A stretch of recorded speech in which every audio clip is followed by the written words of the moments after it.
darkness with ambition that should have never existed. Inside a towering castle, Victor Frankenstein finally succeeds. Lightning crashes, machines roar, and a body stitched from the dead opens its eyes. Life created by man. But he is not alone. From the shadows, Dracula reveals himself. He doesn't come as a destroyer, but as something far more dangerous, a master with a purpose. He tells Frankenstein exactly what he wants. Life for his children. Because Dracula's offsprings of them exist, but they are born dead, frozen between existence and nothingness, and Frankenstein's discovery is the missing piece. At first, Frankenstein cooperates. The experiment begins. The creature Frankenstein's monster is used as the living conduit to transfer life. And for a brief moment, it works. Dracula's children awaken. They move, they breathe, but something goes wrong. The process becomes unstable. The energy cannot be controlled. The newborn creatures begin to die, almost instantly shriveling, collapsing. The experiment fails, and in that failure, everything turns. Frankenstein realizes what Dracula truly intends: to build an army. He refuses to continue. Dracula, no longer needing persuasion, turns on him, not out of rage, but decision. Outside, villagers storm the castle, setting it ablaze. Fire spreads everywhere. In the chaos, the monster escapes, terrified, confused, running into a world that will never accept him. And Dracula loses the one thing he needed. From that moment on, the hunt begins. Far away, in Paris, another hunt is already underway. Gabriel Van Helsing tracks a creature through the city. Mr. Hyde, their battle ends atop a cathedral, where Van Helsing kills him. This is who he is, a hunter with no past, only a mission. The Vatican sends him to Transylvania. Kill Dracula. He is joined by Karl, who brings weapons, crossbows, spinning blades, tools built for monsters. In Transylvania, another story is already unfolding. Anna Valerius and her brother Velkin are hunting. They pursue a werewolf through the forest. It is fast, brutal, relentless.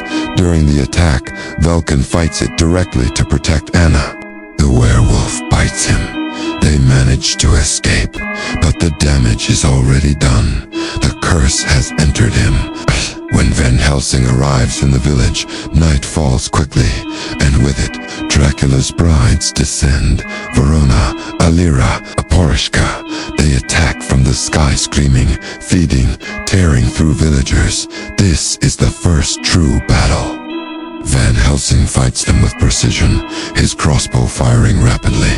Anna fights beside him. In the chaos, Marishka separates from the others and chases Anna across rooftops. She overpowers her, pinning her down, about to kill Hernd. Van Helsing fires. Multiple bolts strike Marishka. She screams. Her body destabilizes, and she disintegrates into ash. Marishka killed by Van Helsing. The other two brides retreat, furious. Soon after, Velkin's condition worsens. As the full moon rises, his body begins to change. Bones twist, skin tears, humanity disappears. He becomes a werewolf, not in control, not aware, only driven by instinct. Dracula knows this because he uses werewolves. They are not random creatures. They are part of his system. They serve him whether they want to or not. Velkin becomes one of them. Later, inside Castle Dracula, Van Helsing and Anna infiltrate to find the monster. They split up. Anna encounters Alira. Elira doesn't rush. She plays with her appearing, disappearing, enjoying the fear. Then she attacks. The fight is brutal. Anna is thrown, overpowered, nearly killed, but she fights back. At the critical moment, Anna uses a silver dagger and drives it into Elira. Elira screams. Her body burns from within, and she turns to ash. Elira killed by Anna Valerius. Meanwhile, Valkanal fully, a werewolf, crosses paths with Van Helsing. They fight violently. Van Helsing doesn't know who he is fighting, only that it's a deadly creature. Battle ends with the werewolf killed, and only after the body lies still does it change back. Valkan, Anna's brother. The truth hits too late. Now, only one bride remains. Verona. She is present when Dracula finally captures the monster. She helps chain him, helps force him into the machine. This time, the process is stable. Lightning surges, the system holds, and finally, Dracula succeeds. His children come alive, thousands awaken. They scream, move, live. Dracula has his army, but the monster understands what this means, and he refuses to allow it. Even restrained, he fights back, damaging the system.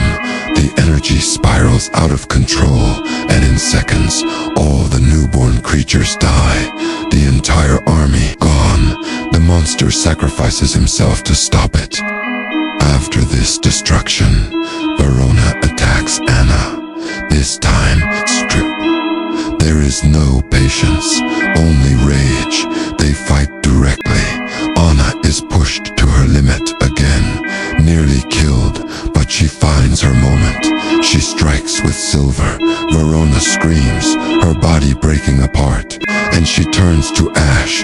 Verona killed by Anna Valerius. Now, Dracula stands alone. No brides, no army, nothing left except one truth. He cannot be killed by a man, only by a werewolf. And Van Helsing chooses to become one. Using the serum, he transforms. The final battle begins. Dracula reveals his true form. Winged, monstrous, they fight as beasts, claw against claw, fang against fang, until finally, Van Helsing overpowers him and kills him. Dracula dies, but the curse does not end cleanly.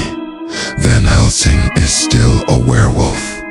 Anna approaches him, believing he will recognize her. For a moment, there is hesitation, then instinct takes over. He attacks.